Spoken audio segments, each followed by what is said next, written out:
Guys ফের একটা নতুন রুটিন নিয়ে চলে আসলাম।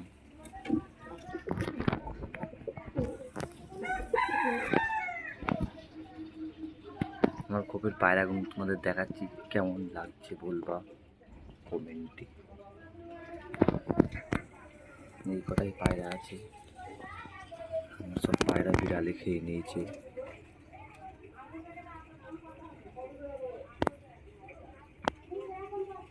এই যে মেদিটা ডিম পাড়বে গেছে। এই একটা জোড়া,